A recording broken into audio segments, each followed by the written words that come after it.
ये कहानी है मायागंज की। रात का समय था। 9 साल का आकाश, जो 2 दिन पहले मायागंज के इस घर में शिफ्ट हुआ था, वो भी गहरी नींद में अपने बिस्तर पर सोया हुआ था। घड़ी ने जैसे ही 12 का घंटा बजाया, आकाश के बिस्तर पर रखे उस चाबी वाली खिलौने में हलचल होने लगी। उसकी आवाज से आकाश की नींद खुल गई। अरे, ये खिलौना अपने आप कैसे चलने लगा? कहीं इसमें चाबी देकर मैंने ही तो नहीं छोड़ दिया था। आकाश खिलौने के रुकने का इंतजार करने लगा, लेकिन वो खिलौना तो रुकने का नाम ही नहीं ले रहा था। वो लगातार आवाज करता हुआ चल रहा था। अरे, ये बंद क्यों नहीं हो रहा है? क्या हो गया है इस खिलौने को? लेकिन तभी उस खिलौने का आकार थोड़ा बढ़ने लगा और उससे 2 कटे हुए हाथ बाहर आए। ये क्या है? ये खिलौना इतना बड़ा कैसे हो गया? और ये कटे हुए हाथ? मम्मी, पापा, मुझे बचाइए, बचाइए मुझे। पापा, पापा, मुझे बचाइए। ये कटे हुए हाथ, ये मुझे पकड़ रहे हैं। ये कहते हुए आकाश बाहर की ओर भागा, लेकिन उन कटे हाथों ने उसके पैर पकड़ लिए और उसे गिरा दिया। छोड़ दे।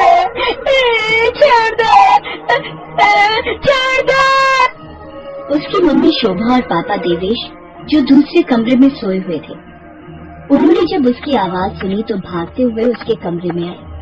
आकाश ने जब उन्हें देखा तो, पापा, मुझे बचाइए। ये कटे हुए हाथ, ये मुझे पकड़ रहे हैं। आकाश का डरा हुआ चेहरा और उसकी हालत देखकर उसके मम्मी पापा शॉक्ड रह गए।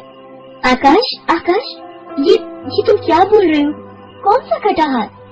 मम्मा, वो कटे हुए हाथ इस चाबी वाले खिलौने से निकले थे। उन्होंने मेरा पैर पकड़ लिया था। उन दोनों को कुछ समझ नहीं आ रहा था कि उनका बेटा आखिर बोल क्या रहा है, क्योंकि वहाँ कोई कटा हाथ नहीं था। हाँ, वो चाबी वाला मामूली खिलौना तो था, लेकिन वो तो एक और पड़ा हुआ था। मम्मी, पापा, आप लोग मेरी मदद क्यों नहीं कर रहे हैं? ये मुझे मार देगा। ये कहकर आकाश चीखता हुआ बेहोश हो गया। पूरी रात वो बेहोश रहा। अगली सुबह जब उसकी आंख खुली तो वो एक बार फिर से रात की तरह ही चीखने लगा। पापा, मम्मा, वो हाथ, वो मुझे मार देगा। आकाश बेटा, तुम्हें कोई नहीं मार रहा है।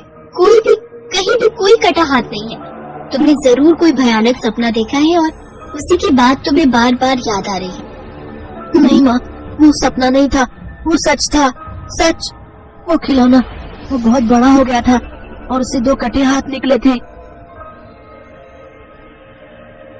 बेटा, भला बेजान खिलौनों से कोई हाथ कैसे निकल सकता है और वो कैसे बड़ा हो सकता है? वो देखो, वो छोटा सा खिलौना तो वहाँ पड़ा है। 2 दिन तक तो सब कुछ सामान्य रहा, लेकिन तीसरे दिन की बात है। रात के 1 बज रहे थे। आकाश अपने मम्मी और पापा के साथ ही लेटा हुआ था। हालांकि उसकी आंखों से नींद कोसों दूर थी। तभी उसे खिड़की के पास से कुछ खटपट की आवाज सुनाई दी। ये खिड़की के पास से कैसी आवाज आ रही है?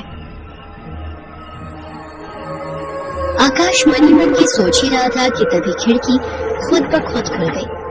आकाश ने डरते हुए खिड़की की तरफ देखा तो उसके मुंह से चीख निकल गई। खिड़की पर वही चाबी वाला खिलौना खड़ा था। मम्मी, पापा, बचाओ, वो फिर से आ गया है।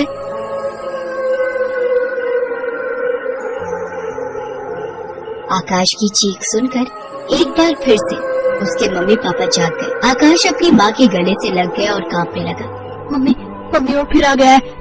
वो देखो, वो खड़ा है खिड़की पर। अरे, कौन आ गया बेटा? कौन खड़ा है खिड़की पर? मम्मी, वो चाबी वाला खिलौना।